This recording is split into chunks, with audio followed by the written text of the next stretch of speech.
Welcome everyone to episode number 1 of a new series starting up on the Outrage Inc. We've got Polar Opposites. I'm Spencer Byers, host of the Outrage Spencer Talks, and now Polar Opposites. And joining me, making his debut on the Outrage Inc. for Polar Opposites is Kajan Thiruthanikasalam. Kajan, welcome on to, I'll say the network, but welcome on to our new show, Polar Opposites. Just give me a little intro of yourself, Kajan. We'd like to get to know you. The new guy on the block. Oh, well, let me get this straight. I'm one of the old heads here. When we're I will talking not about mention. new to the program, not new to Earth, Cajun. We know you're old. Well, went to the College of Sports Media with Spencer. One of the realest guys I know. Says it is, and yeah, been a basketball head growing up. Ironically, I'm working with the Jays at this point right now, but that's a story for another day. But hey, got into the world of sports, playing basketball, talking basketball, and yeah, I'm just trying to find my way into this industry, and I'm super excited to be a part of this.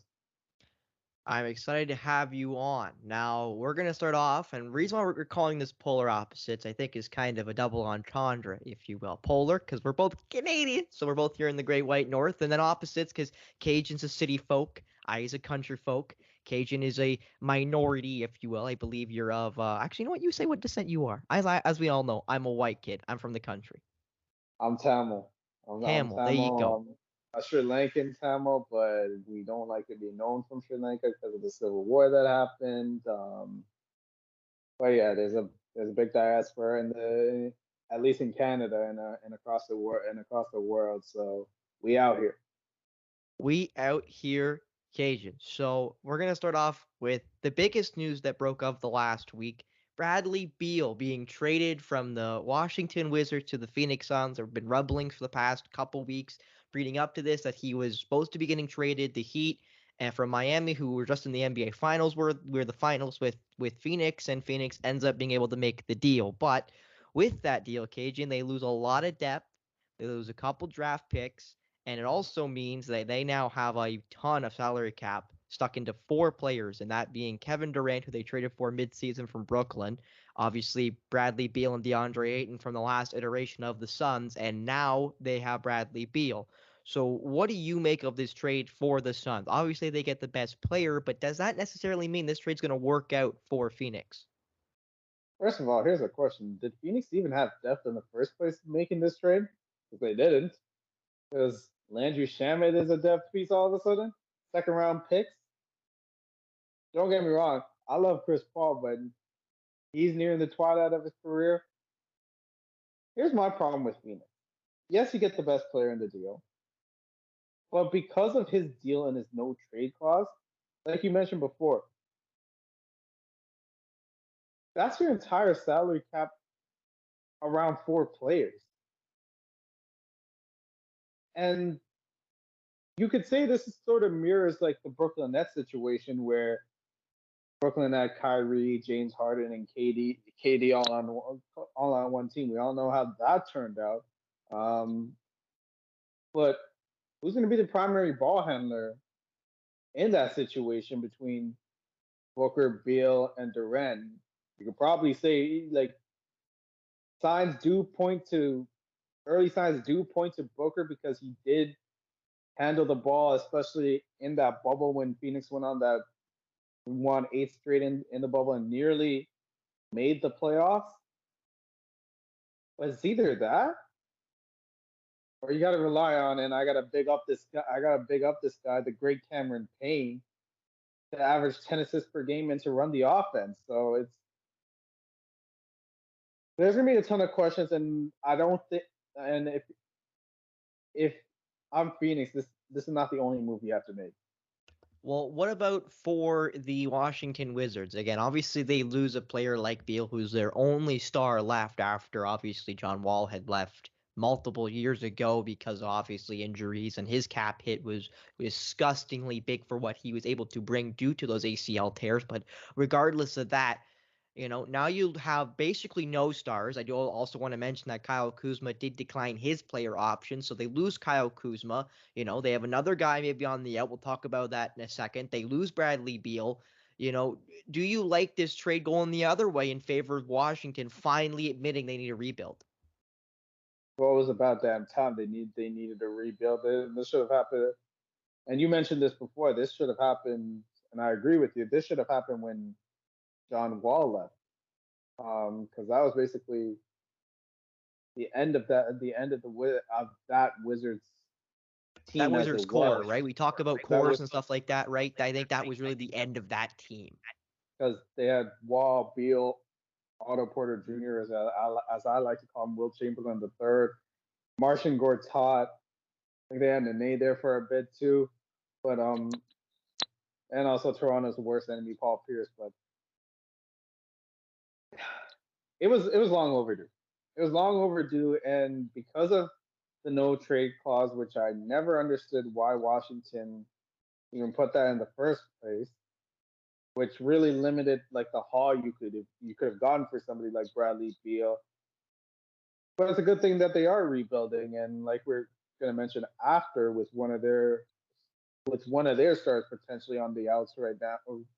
Right now, they can finally start from scratch and not have to be in what is probably the worst position in the NBA if you're a franchise is in the middle. Yeah, no one wants to be that middling team, Cage, and no one wants to be that mediocre team. That's always kind of the talk is you always want to be either in the top 3 or 4 seeds in the conference, or you want to be one of the bottom 3 or 4 seeds. Because any team in the middle, it always feels really, really hard, like you're in that mediocrity kind of station. But going on to the NBA Champions Week, because this is our first episode, you did want to talk about them. The Denver Nuggets NBA champions for the first time in their history. Nikola Jokic gets snubbed for the MVP, something I was very upset about at the time. I still kind of am that Jokic didn't win a third straight MVP, but regardless, so Jokic wins the Finals MVP. The Nuggets get their first NBA championship, and I'll pin the question to you, Cage. Do you think this team can repeat and make it 2 in a row? It's entirely possible, and continuity is why.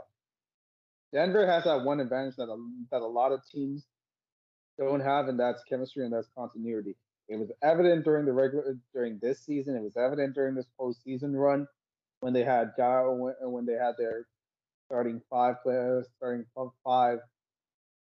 consistently available and playing. You saw Jamal Murray and Michael Porter Jr. finally healthy after suffering through injury marked seasons. Murray being out for a couple of seasons because of that torn ACL.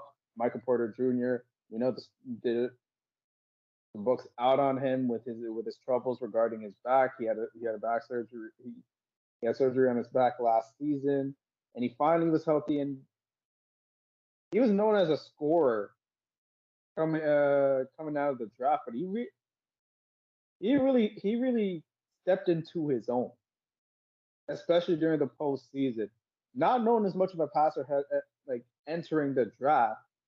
I think there was like a playoff game where he had 6 assists, and I'm like, really, Michael Porter Jr. And then, as I like to say, and I know you're gonna hate me for saying this, but Kitchener's finest and Jamal Murray. There's no such thing as Kitchener's finest. Let me just say that There, right now. There's no such there, thing as Kitchener's finest. But regardless, I'll let Cajun have that one. there is if your name is Jamal Murray.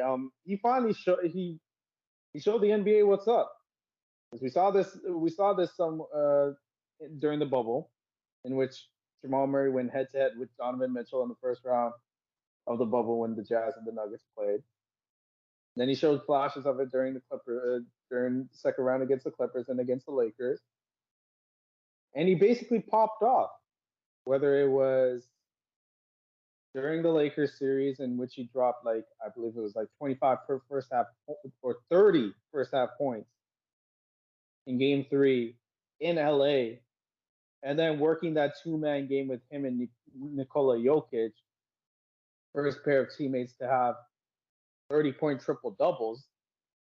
I think the biggest unsung hero out of all this might have to be, as D Wade calls him, Mr. Nine, Aaron Gordon. Um, he really took away he really took on defensive assignments throughout that entire playoff run. Like whether you're guarding Anthony Edwards or in the second round when he was guarding Devin Booker, Kevin Durant, LeBron James. Sometimes when Small guarded AD, and then Jimmy Butler. Without a guy like that, it wouldn't have been possible for Denver to survive defensively. And obviously, you mentioned the real MVP, Nikola Jokic, who could be. You might argue he might be one of the. He could be up there, maybe in a couple of seasons for a top 5 spot amongst bigs all time. I think you could argue right now, Cage. I think he's that talented, guy who changed the game with how well big men can pass, about being the real facilitator of an offense. Obviously, we keep talking about big men like, I'll say Victor Wembanyama, who will most likely go first overall tomorrow as of June 22nd, which is when the NBA draft is. But he really spearheaded this idea of a big man being the main facilitator, being the kind of de facto point guard, and going to a guy who thinks he revolutionized the game, and Karl Anthony Towns, the Oh boy. center slash power forward for the Minnesota Timberwolves, depending on where you want to play Rudy Gobert. He had the gall to say on a podcast that he believes when he retires, he will be seen as a guy who revolutionized the game of basketball. Now, Cajun, I think you can tell by my initiation into this topic, and I know how you feel, that is Karl Anthony Towns out of his mind with this take? I need to have I need to have whatever he's smoking because he be on that good ish right now. Holy cat! What's wrong with you? You ain't that guy, Cat. You ain't that guy. He ain't. And if you're talking about changing the game, and I believe it was Patrick Beverly that called him the best offensive big in the game, which Nikola Beverly Jokic has is. got something to say about that, Cajun. I think Nikola Jokic has something to say about that. Oh my God! And I thought Embiid crying about his MVP was worse than Cat. He's making Embiid look tolerable, and that's saying something. That takes skill. That takes like intentional skill to make Embiid look like not a crybaby. I mean, during the few times he's been in the playoffs, the only takeaway I can remember is him disappearing at crucial moments or committing just silly, dumb fouls, getting yourself into foul trouble. You're supposed to be the best player on that team, mind you. This is before Anthony Edwards started blossoming earlier, like basically this season. Well, before you were supposed to be the best player on that team. 2018 was a prime example back when Jimmy Butler and Andrew Wiggins were in Minnesota, and he disappeared for half of that series against Memphis, scored in single digits for I believe two or three of those games. And you have the gall to say, yeah, you changed the game. Miss me with that BS, man. And not only that, Kate, I think an important topic here in this conversation of changed the game is like how many players in the NBA actually have changed the game? Like Wilt Chamberlain changed the game. Like they created rules against him. He changed the game. Michael Jordan changed the game, showed you that, guards could lead a team, guards could be the focal point of an offense, because before him, it really was seen as a big dominated league, and even was after him, and now it's really gone into that guard heavy offense era. But he really started that movement of guards can be the main scorers and facilitators and guys in the offense. They're not just passengers. They can be the de facto leaders of the offense. But like, how many guys genuinely can you say, Cajun, actually have changed the game of the NBA? I think Steph Curry is another one.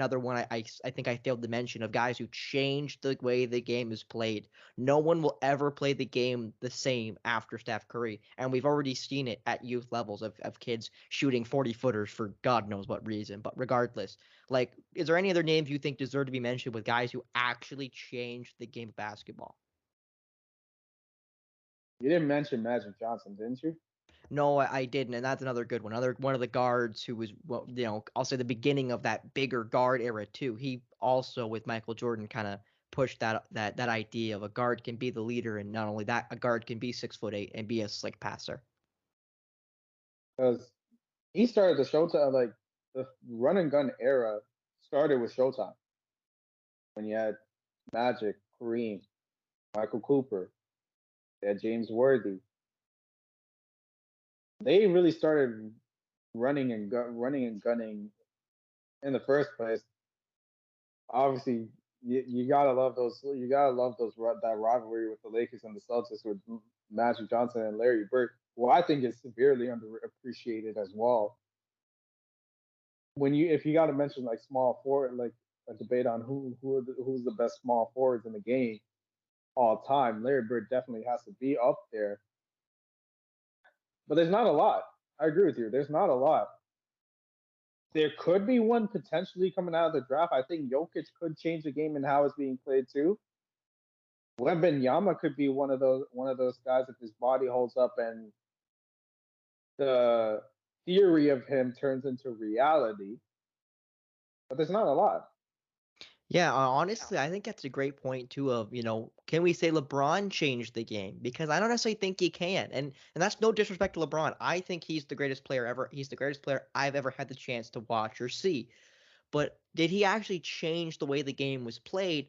I don't know. I just know he was the best player in the world at any given point for most, if not all, of his career. And not only that, he was a great scorer. He was a good rebounder. He's been getting better with his passing every single year since he was a rookie to where now he's basically a point guard from where he used to be as a small forward.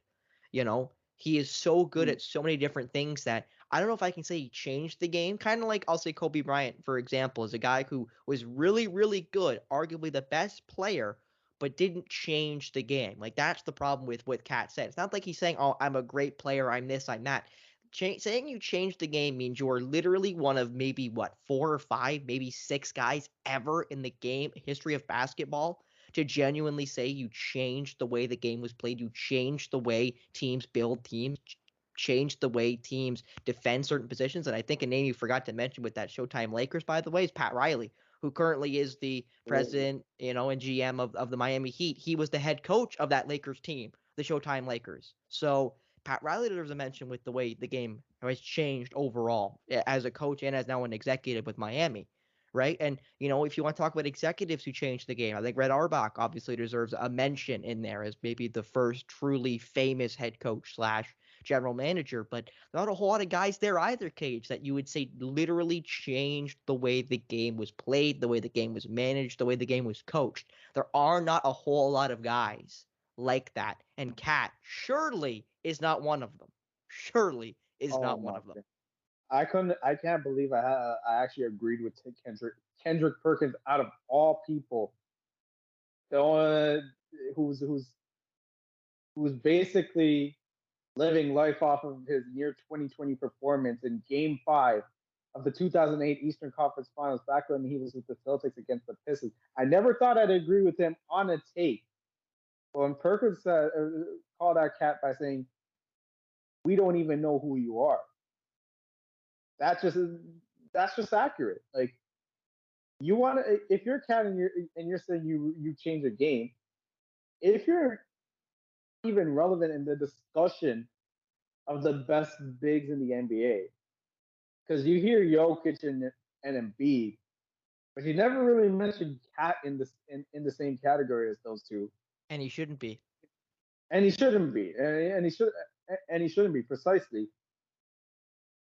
Then you on some crack, my friend. I'm like, and just, hey man, in a world like this, give me some of that. Give me some of that. I'm like, let me have some of whatever you're having. Um, Going back to the LeBron conversation, I don't think he changed the game, but he definitely changed the way. He definitely changed like how players go about their business, like player movement. Oh, definitely. I think even more, Cage. I think he changed the way players prepare. Like I feel like of all the athletes in the NBA, maybe in history, other than maybe Michael Jordan, with people knowing how much he practiced. But even Michael Jordan, in fairness to him, did like to party, did like to gamble, did like to golf, did other things other than basketball. And I'm not saying he didn't work hard at basketball, because he did. He surely did. But he had other passions. He had other things. Other than LeBron's one really garbage movie, which I also haven't seen, by the way, in the new Space Jam. That's not really Please don't. new, but relatively. You know, other than that one movie, LeBron doesn't do anything else. LeBron leaves, sleeps, breathes basketball. LeBron plays basketball 365 every single year since he was God knows how old. I'd argue 14, maybe younger, maybe 12. But he put so much effort in the offseason to keep himself in shape, to keep himself working, to keep himself in the tip-top shape. So now he can play at 38 and 39 after 20 years. Because unlike a guy like Michael Jordan, who played 3 years at North Carolina, you know, LeBron came right out of high school. He was 18 playing in the NBA. He's now playing at almost 40. Like, he's played I almost think 22 seasons of high-level NBA basketball compared to Michael, who, in all fairness, did play 3 years in college, did, take those couple years off in between his 2 3-peats, and then took more time off to then play at 40, almost 40, with the Washington Wizards, which obviously was not the same Michael Jordan as he was prior, which obviously makes sense. Father Time is undefeated. But regardless, I think LeBron also has a really big ploy to play in the way that athletes prepare themselves now. um see I agree, but I think more of an argument could go to Kobe for that. And here's why. Kobe basically started off from the ground up. Like Kobe didn't really have the same sort of national recognition coming out of high school that LeBron had. And his work ethic was second to none, and to the point where he was studying film. There was a book. He released a book. He released a book detailing like how he went about his business and how he guarded other people like that. Now we've the textbook, the book is out on LeBron's IQ and how amazing it is. But I think like the ruthless attention to detail, like I remember that coming more from Kobe than LeBron, but that's just me.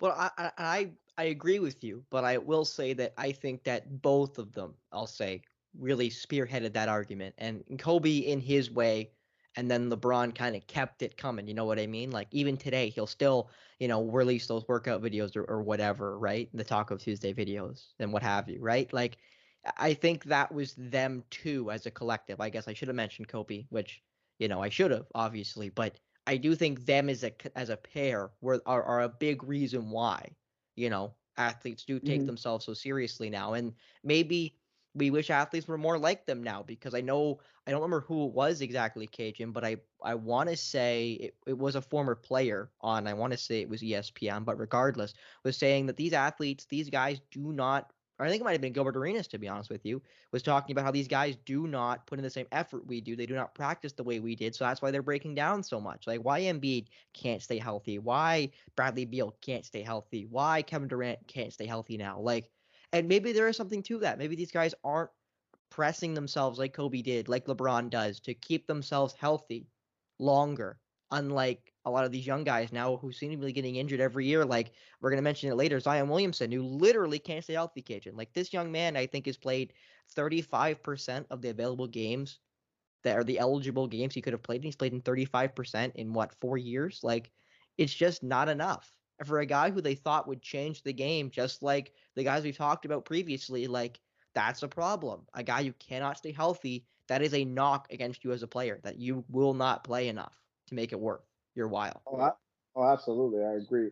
But I have this theory called I have this title called Donkey of the Day, and I'd give it to Cat, but also the 2019 draft class. Now that you mentioned Zion Williamson, because he for some reason can't seem to stay away from the headlines, because that whole issue with between Zion and his ex, and it came out that like She wants to release tapes to the point where she's trying to like force the Pelicans' hands to trade force the Pelicans' hands to trade him, all because she lost a bag. And then don't get me started with Demetrius Morant. Like,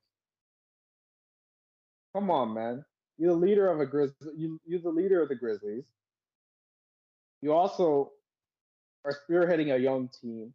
You're supposed to be a role model for people growing up, and you're out here flaunting out guns at a nightclub, doing some foolishness with your friends. And I remember like the whole situation involving the laser on the Pacers bus, in which one of his friends got banned from that stadium or from like watching NBA games for a year, and then flaunting a toy gun. It's not just like, dare I say this, the N, NBA players have been more injury prone, but they've also, dare I say, been more stupid. More childish, I think, for sure, Cage. And I do want to mention a little bit more of this 2019 draft class. Obviously, Zion Williamson goes number 1 out of Duke. Ja Morant, or as you called him by his birth name, by his on paper actual first name. Then you had Hey, RJ Barrett at 3. folks get used to this. I will mention government names on a daily basis. Yeah, he likes government names. Don't ask me why he likes government names, because his name is Kajan Thiruthanikasalam. No one can even spell his last name, let alone put it in a work email or a school Uh, name. But regardless, Cajun, before you okay, get mad at me for mentioning that, now you're triggering me. yeah, I'm upsetting Cajun a little bit, but I promise I am saying it right in Cajun Thiruthanikasalam. I had to learn it after I met him. I think it would have been first year, second semester is when I ended up meeting you Yeah, at the College of Sports meeting, which again, we are both CSM alumni as well as Al and I. So we all were classmates. I don't think you actually were a classmate with Al for very long, sadly. So you didn't get a chance to meet the big Al that I know and I love second on the Outrage, semester. which actually is back, by the way. We'll mention that at the end of the show, but regardless, to continue with this 2019 draft class, you had RJ Barrett at 3, the Canadian who has had his struggles in New York, DeAndre Hunter with getting drafted fourth to Atlanta. That's never really panned out. I love Darius Garland at 5. You keep going. Jared Culver at 6. Loved him coming out of college. Didn't really pan out. Cam Reddish at 10. Never really panned out. Tyler Hero at 13 was a great pick by Miami. I'd say he's been the best depth pick throughout this draft, but not a whole lot of guys you'd say, Cage, at this point. This was a draft class that had a lot of upside, you thought, with guys like in the second round, like Bol went in this draft. Jaden Daniels went in this draft, who's had a decent start to his NBA career. This draft class had a lot of guys who you thought maybe this guy could be a game changer. Even Kevin Porter Jr. at the very end of the first round, but haven't hit the heights people may have expected some of these guys. Now, in fairness to this draft class, it's only been it's nearing the end of it's just been 4 seasons. There's been a ton of, like you mentioned, there's been a ton of talent in this draft, Yeah, but but the it's problem more is, so. Cage. The problem is with saying it's only been 4 years in the NBA. 4 years is a long time. We went from 4 years ago thinking Zion might take over the NBA to 4 years from now saying like, do the Pelicans trade him? Do they trade him away now? Because people thought he would hold out and say, I'm not playing for you guys because the Pelicans suck as an organization. And now it's gone to maybe the Pelicans don't want him because he's not available. Like, think about it. In 4 years, we went from him not wanting to play for New Orleans to New Orleans not wanting him. Like, we've gone from one extreme to the other in four And years. but the thing with Zion was, as talented as he is, and as freakish of an athlete as he is, the troubles, the potential injury troubles, just because of like how his build is and and his weight, were always there, even at Duke. So that like it, that's more so the worst. That's more so like New Orleans' worst fears potentially coming to fruition, coming to light with the amount of injuries that Zion has dealt with. So that's not like as shocking of a turnaround as it is. The injury chat's always been there. Or but it's the other but it's the others. But it's the others like RJ Barrett struggling for much of his Knicks career. He did have a good playoffs though. Garland's finally finding a home, but even he dealt with injuries. And now Morant's dealing with trouble during his Grizzlies career, but off the court. So it makes it makes you wonder, like injuries too, but character has to be looked at this too. Character needs to be way more paid attention to for prospects. And now, before we continue, after this little middle segment that we're gonna have fun with, and I'll explain to you why. We're gonna talk about Porzingis allegedly going to Boston. That trade seemingly will be done by the time we're done this pod, by the way. And then we're talking about the NBA draft again. We'll be going on tomorrow. We'll talk about the Raptors. Again, we are in Toronto. Cajun's a big Raps guy. We'll talk about what they're gonna do at 13. We Trade up, gotta trade down, what they're gonna do. You gotta mention the Celtics too, since you're a big Boston fan. Yeah, and we talked about Porzingis because he might be coming to Boston, might be coming to the Garden. But regardless, we're not going to do a segment that I immediately had to put document when we started this up with. I started up with this with Cajun a couple weeks ago. We're going to call it the Scrabble board. And now you might ask, why are you guys talking about Scrabble, a game that only is played by prisoners? I know. The reason we're talking about Scrabble is because Kajan Thiruthanikasalam is about 17 characters long, and no one can spell it right. I get close usually, but not always right every time. Because his last name is so ridiculous, Cage. Yes, Cajun, what would you like? Without looking at the screen right now, can you spell it? Oh, God, no, probably not. To be honest with you, no, probably not. Probably not. Well, okay, that's half a lie. I bet you I could, but I don't want to flex, so I'm going to hold off for now. Hey, this is your opportunity to flex. Well, let me see, Cage. Let me see. So Cajun so TH, is it UR, Thiru, and then no, I already got it wrong. It's I. THI. What? THI. Thiru. See, wait, no, isn't it TH? So and then Ru would be RUI, and then THAAN, Thiruthan, and then I think it's E with an I, and then Cas, so CACAS, Cas, and then Lamb, right? KASA. Oh, it's K, isn't it? KASA.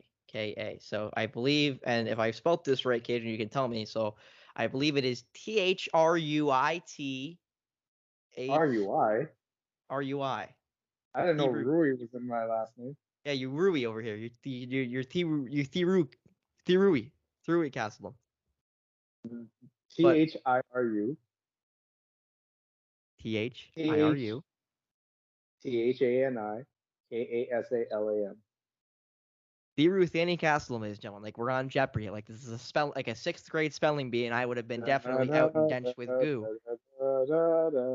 But regardless, we're gonna do the Scrabble board where I come up with a couple of names and I've jumbled them up, and Cajun over here is gonna tell me who the athlete is. It'll be topical throughout the show. We'll talk about these athletes, and then we'll mention them here so Cajun can try to pronounce them. It's only last name, so it's not first and last, only last. And the first name, Cajun, I hope you have a pen or your computer open. So the first name jumbled up is, you ready? Yep. BYWAMAE. Wembenyama. Wembenyama. It is Victor Wembenyama, the guy who's going to go first overall tomorrow, the June 22nd at the NBA draft. His odds are so bad, Cajun. If you bet $100, you'd win 10 cents on him to be the first overall pick. Hey, that's 10 extra cents for me. Yeah, I know, Cajun. The chronic gambler. You're going to also learn that Cajun is a degenerate gambler. So we will also get into that as the pod goes on. Former. Only casually a compulsive gambler is Cajun Thiruthanikasalam. But now on to the next thing, Cajun. I only have 3, so you're 1 for 1 right now. Let's see if you can go 2 for 2 from the free throw line, unlike the Raptors in their playoff game against the Heat this year. But regardless. Shout out to DeMar DeRozan for that. Yeah, shout out to DeMar DeRozan's little daughter. Happy for you. I'm I'm sorry that you got death threats from these crazy people from Toronto, but I thought it was hilarious. Absolutely ridiculous. Yeah, we won't even talk about the ridiculousness of the Toronto folk, the city folk. But regardless, and name number 2, Cage.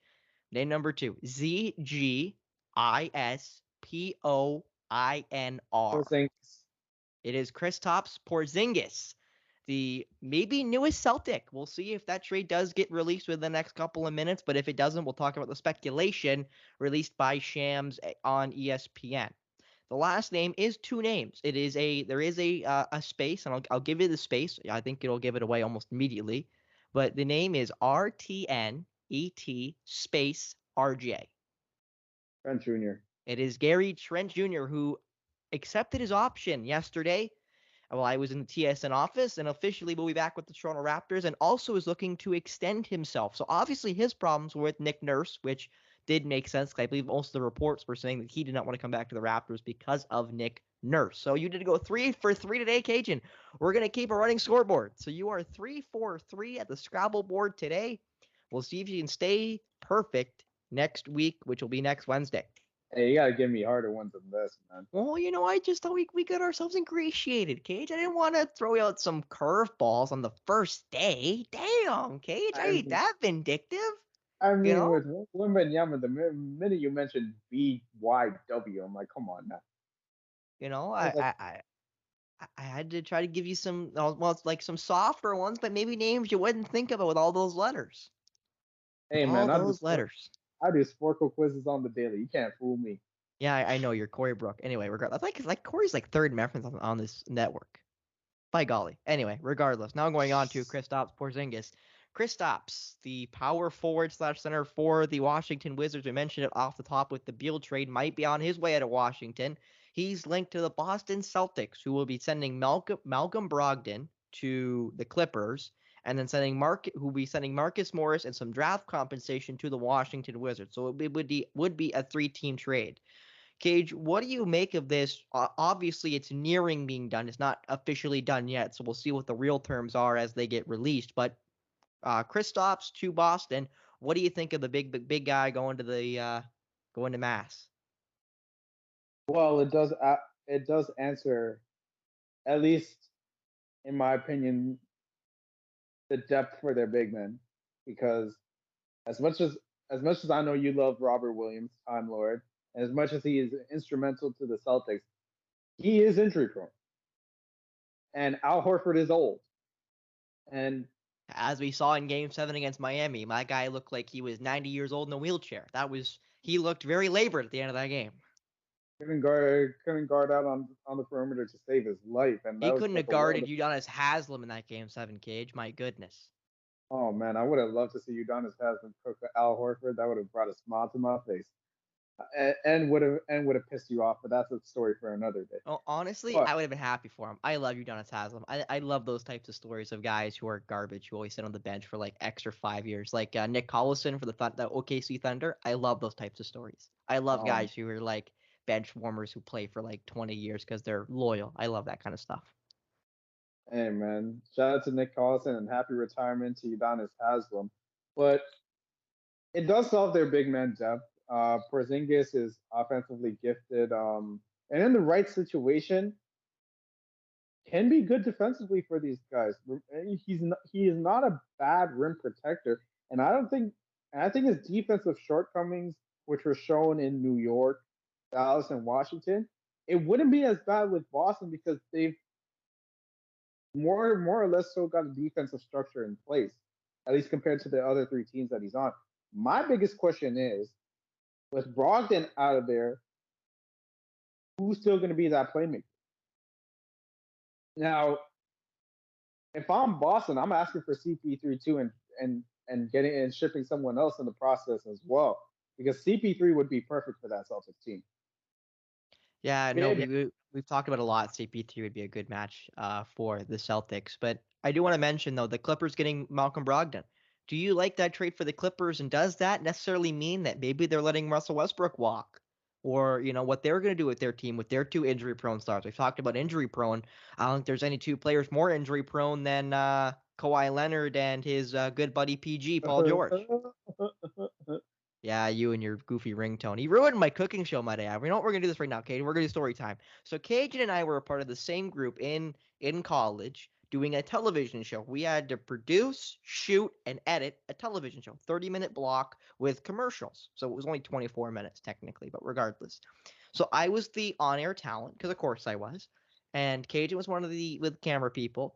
And he was doing the manual where he'd come over and do close-ups of what I was cooking, what I was chopping, stuff like that. And he did not put his phone on silent. So twice during my shoot.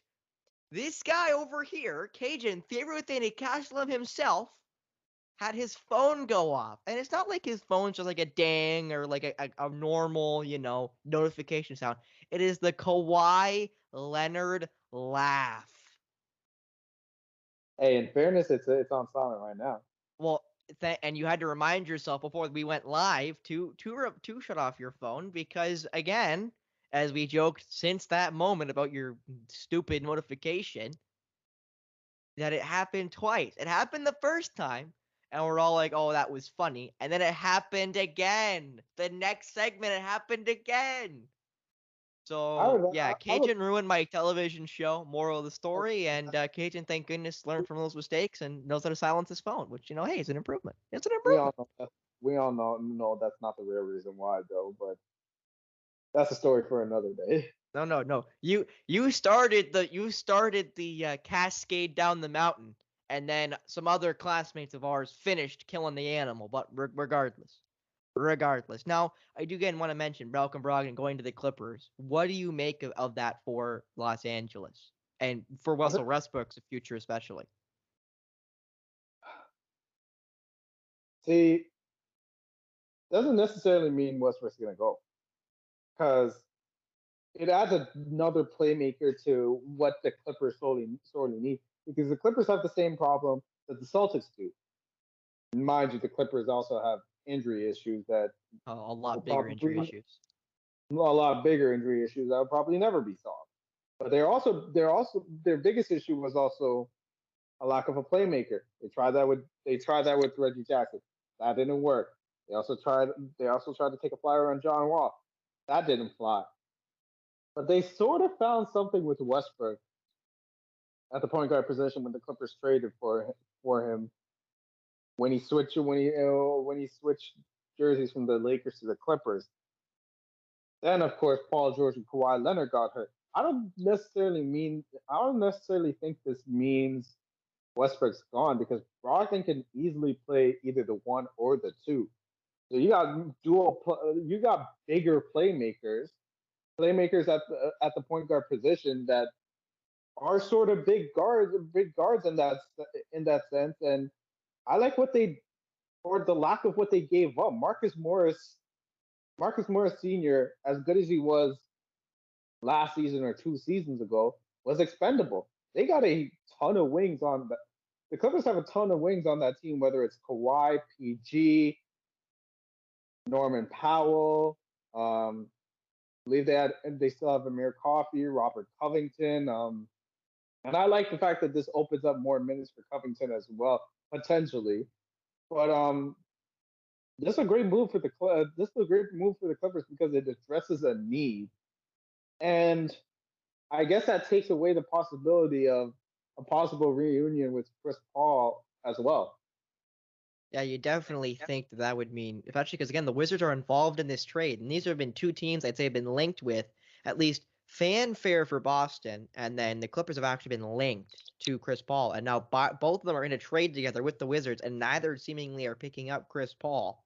So again, I wonder where he will go if that means he stays with the Wizards, which I think would be a bad decision by Washington, but maybe they're waiting for that perfect offer to make the most capital out of Chris Paul. But I again do want to mention with the Clippers, and I think the Clippers with this trade are the exact opposite, like complete polar opposite, if you will, of the Phoenix Suns. They have their two stars, but they have so much depth. They have so many guys where you're like, that guy's talented, that guy's talented. They have 8 or 9, 10, 11 NBA style bodies compared to the Phoenix Suns, who have maybe 5 right now. And that's if you include Cameron Payne as an NBA body, which I think he is, but he's not Malcolm Brogdon. He's not Russell Westbrook. He's not even, I don't think they still have Trey Mann, but Trey Mann. So, you know, what do you Oh, you mean think of the way the Clippers Terrence? have been building this team? It's a credit to the amount of depth that they built up, and this started from before Kawhi and PG came onto that roster.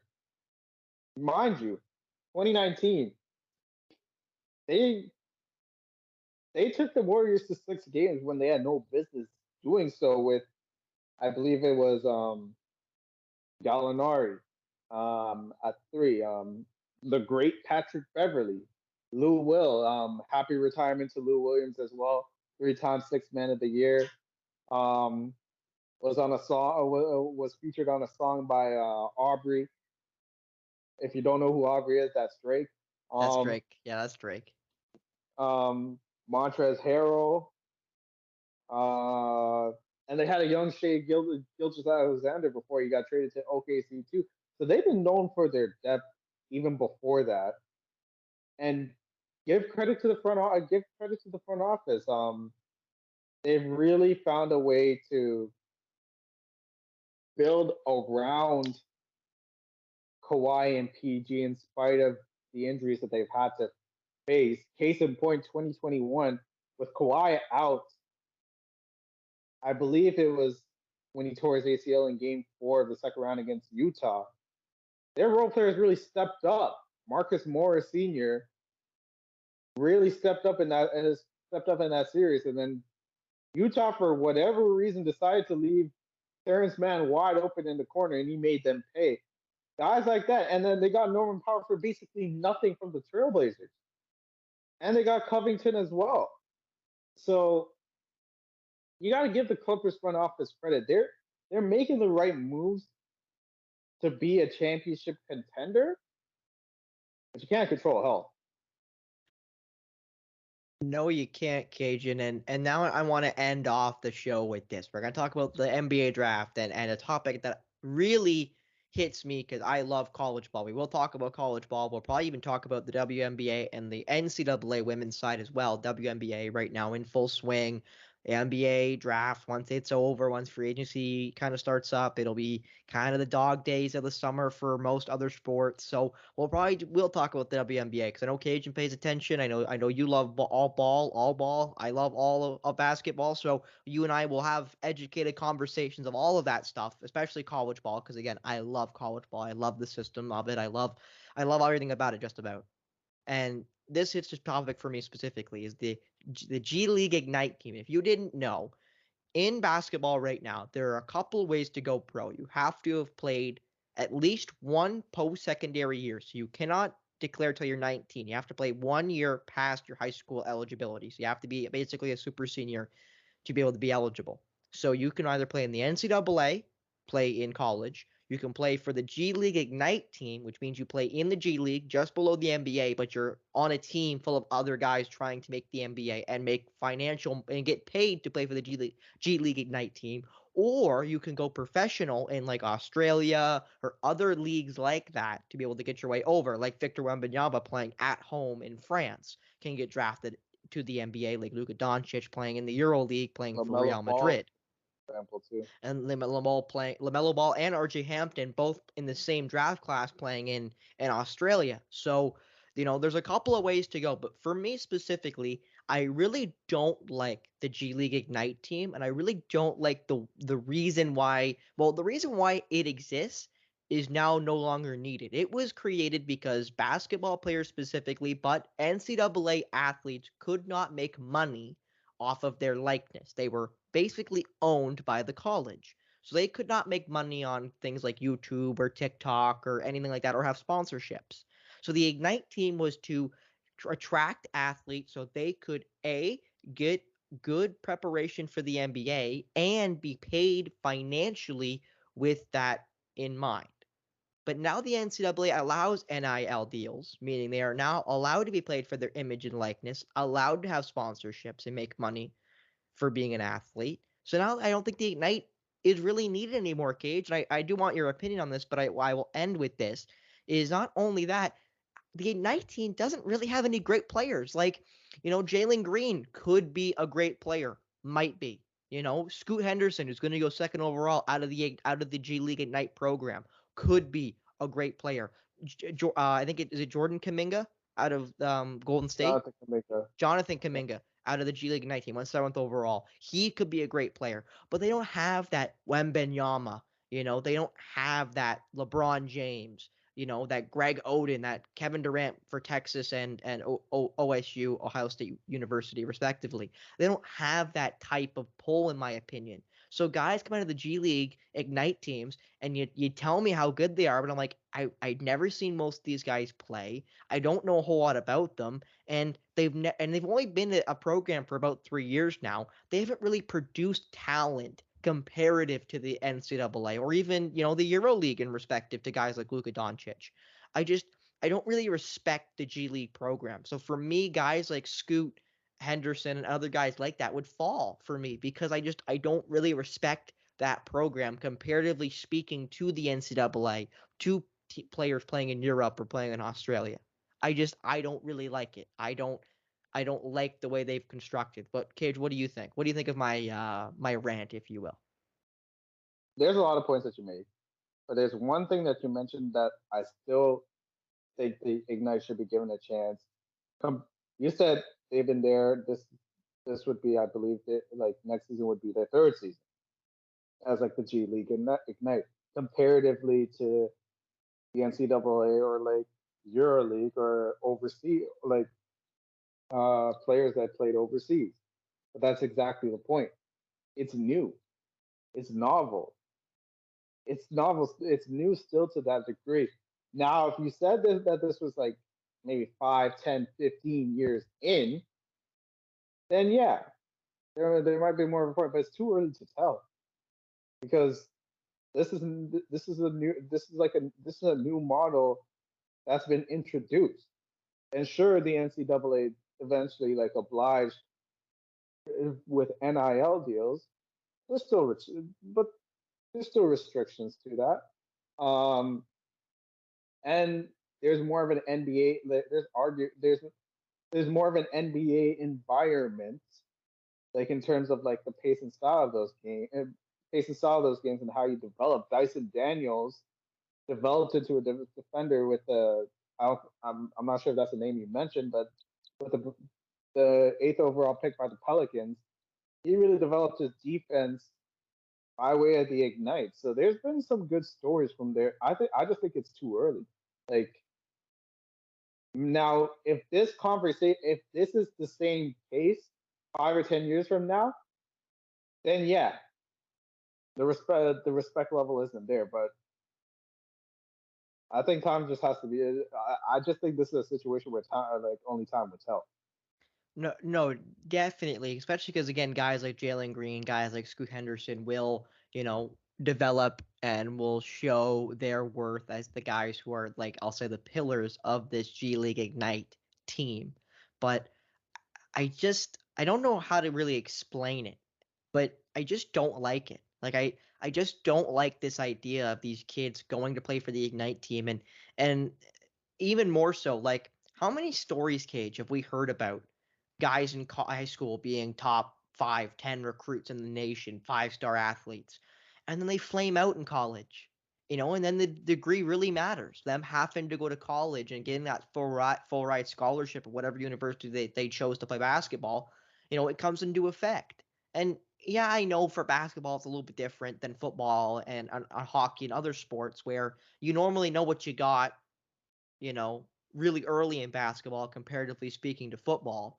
But still, like, I don't like kids going to this Ignite team and basically pigeonholing themselves to have to play basketball in the NBA.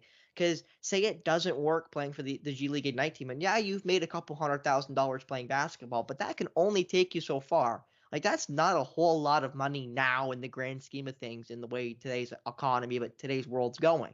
So I Mhm. just don't really like it. Like other than just saying I don't like it, it doesn't really fit me. Like I don't really like this idea of having these kids kind of I'll say forced, but not forced because they choose to go to a night team.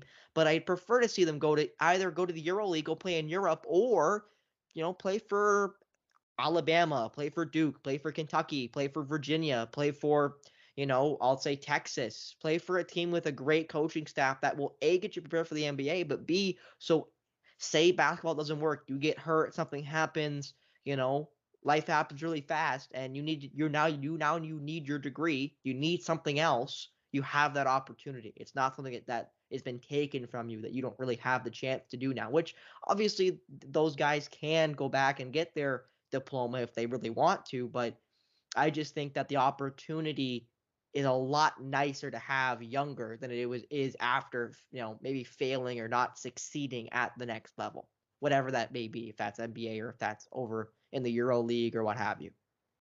And you know what? That is a fair point. I just think in comparison to how it was in maybe even like 10 years ago, there's a lot more options for athletes now, for future student athletes now, and for better or for better or for worse. So I like me personally, I like the fact that athletes now have the option to control their narratives. Um, like I said, it could be for better or for worse. But for a while, it was the other way around. And the thing about a new idea is like athletes can take control of their narratives too much to the point where it's detrimental. So there's got to be like a happy there's got to be a happy medium, and that still hasn't been figured out yet.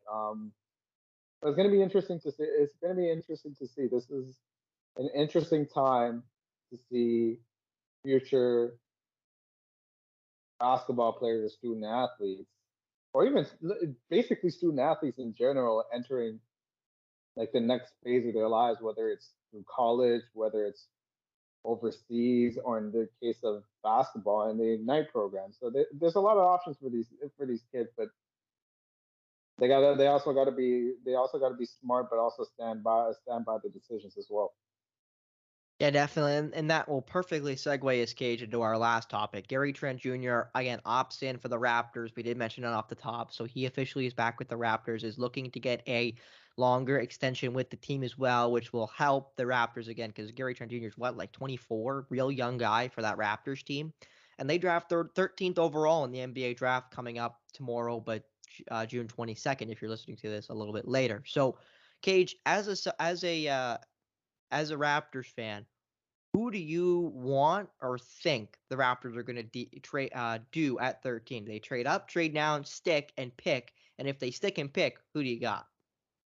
Well, if they stick and pick, personally, they need a shooting.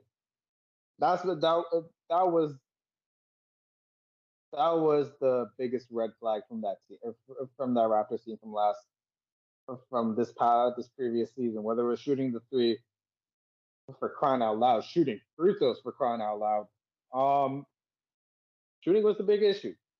And a guy like Jordan Hawkins from UConn is someone I'd really like. I really like because he can also not only can he shoot off the dribble or off the like on the catch, but he can also make moves with the ball too. And I think there's a lot more to his game that wasn't really showcased as much at, at UConn. Another option, well, if you're really going to go into the playmaking route, could be Mason Wallace from Kentucky. Um, but it's between those. It's honestly between those two for me. And if you really want to trade up, maybe go two or three. Like you gotta find a package that involves either Siakam or Anunoby to ship off either to Charlotte or Portland to either get Brandon Miller or Scoot Henderson. Personally, they if Fred VanVleet leaves, they need a guard. I'd prefer Scoot Henderson. And that would mean you have to get to two, you'd think, because right now, I think that's the best part about this draft, Cage, is right now, after you get past Wembenyama at number one, which, again, his odds to go number one are ridiculously high. He's almost guaranteed. Well, I go as far as say he's guaranteed to go number one to the San Antonio Spurs, but at two, the Charlotte Hornets, they've interviewed and held workouts with Scoot Henderson and Brandon Miller. They twice both. So we really don't know where the Hornets are going to go, which that means we don't know where the Blazers are going to go because they will pick basically the scraps of Brandon Miller or Scoot Henderson most likely. And then you get to four, and you got a lot of guys who, in my opinion, are relatively similar. So this draft is really intriguing, especially after Wembanyama. Absolutely.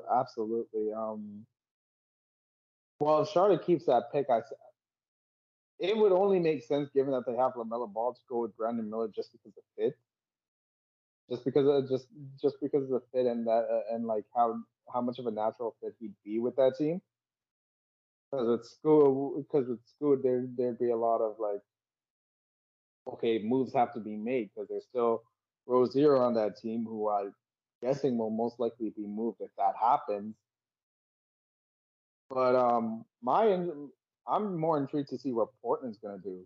Are they going to keep that pick? Do you think they're going to keep that pick at all? Because it's increasingly looking like they might keep that pick at like after all.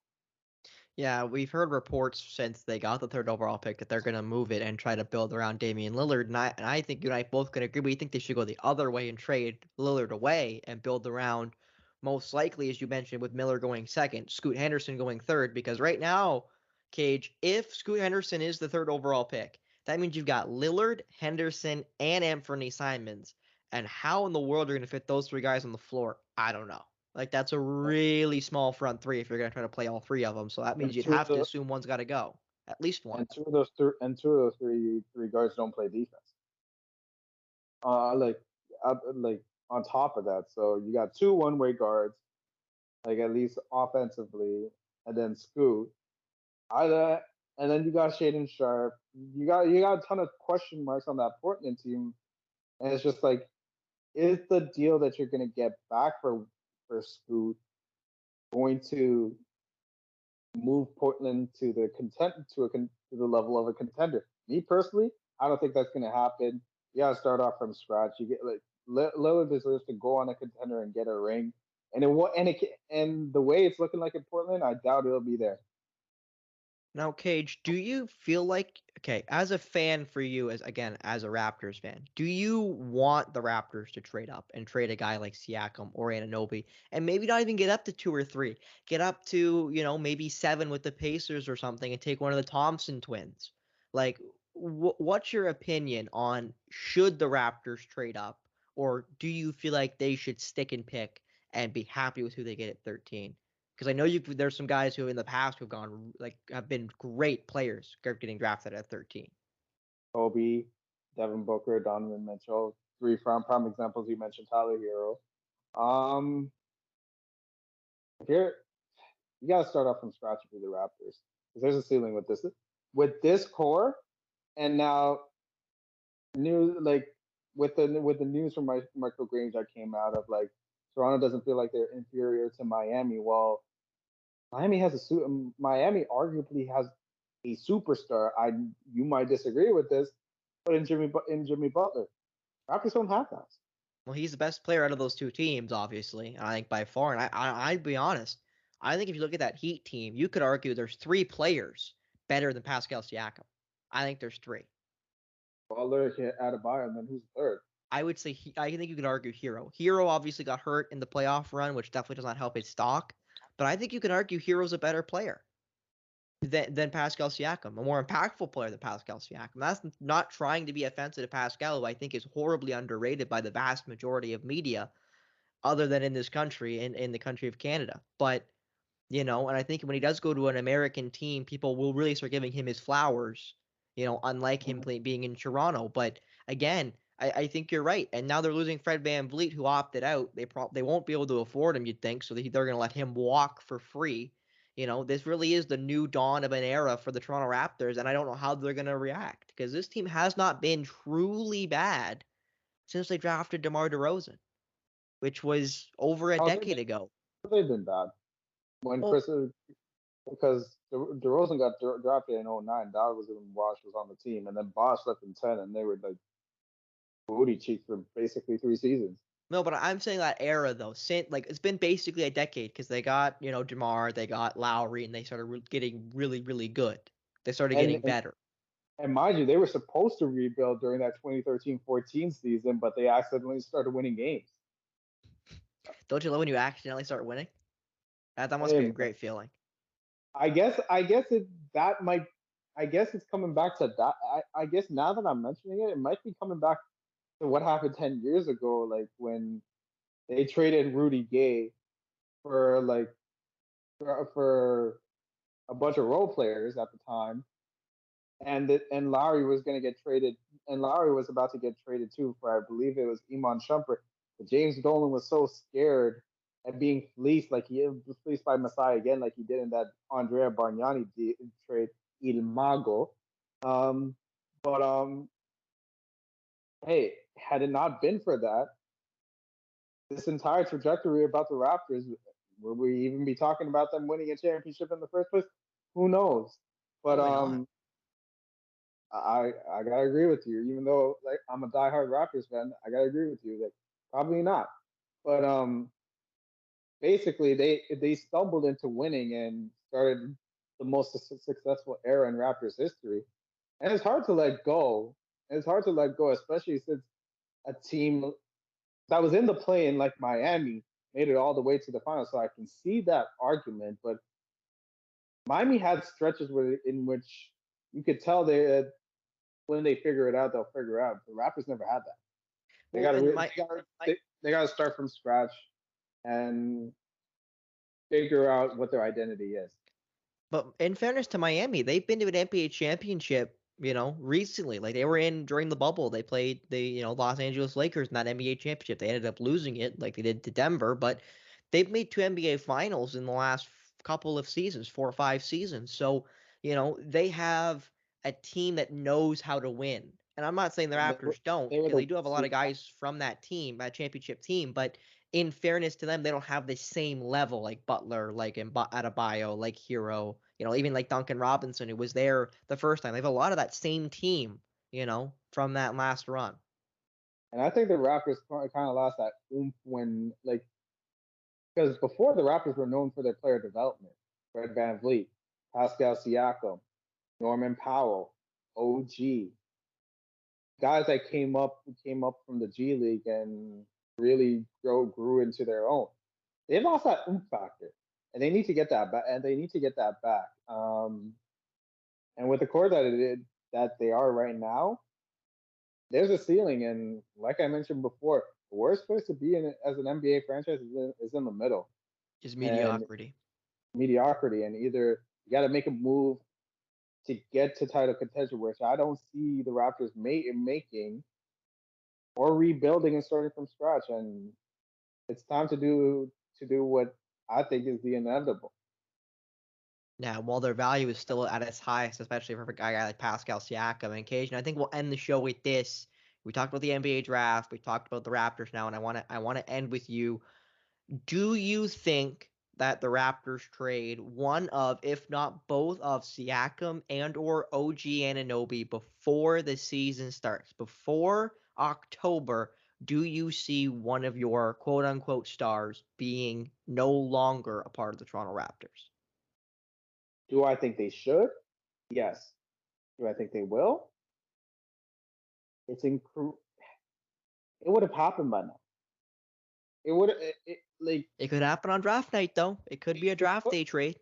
it could be a draft day trade, but there's been rumblings coming around that the Raptors are a frustrating franchise to trade with. So, and it seems like Masai Ujiri, Bobby Russell, and the front office are asking for a lot for their players. So it's not for lack of trying. And I think they're married to this like roster, and they don't want to and it's sounding like they don't want to let go. But Well, do you think with that means that if you think that Masai will not trade this core, do you think it will cost him his job that he doesn't trade this core? Do you think it should? Do you think it will? it should, but it won't. Really, you think so? Because I think it will. I think this team will be the demise of him because I think he's kind of stuck his heels in the dirt and does not want to trade guys like Pascal. Does not want to trade guys like OG. And the problem with that, again, as we've talked about, this core is not good enough to win in the playoffs, especially. They've shown that, and it's getting worse with losing their, I'll say, de facto leader, Fred VanVleet. And drafting between 15 and 12 every year is not a sustainable way. Yeah, there's players we talked about, Mitchell, Booker, Kobe obviously went 13. I had mentioned Giannis Hero was 13. earlier. It's not a realistic expectation to build a team with middle lottery picks. It's not a realistic expectation. So they have to draft top 5, top 10. And to do that, you have to suck. And you can't suck with guys like Pascal who want to win, guys like OG who want to win, guys like Jakob Pertl who they bought at the deadline who want to win. So they kind of feel like that like definition of a team stuck in the middle, stuck in that mediocrity where you don't want to be. They have really good players, but not enough of them. They don't have a I think star. I think there's an underrated move that they made in bringing back Jama as part of the assistant coaching staff because their player development was really at its highest when Jama was on that team. Now, correct me if I'm wrong, but that's when you saw Fred VanVleet, Norman Powell, Pascal Siakam. They really thrived. They really thrived and actually contributed and grew into the players that they are right now. That player development has to be back regardless. Because you can draft top 5 picks, top 10 picks, whatever you want. But if that player development, is not on point, then it's all going to be for naught. Yeah, we're gonna need to see if they can develop guys like Scotty Barnes and whoever they draft at 13. But I think that will do it here for us on our first episode of Polar Opposites. Next Wednesday, I think we're gonna talk about the NBA draft. We'll break down our favorite, least favorite draft picks.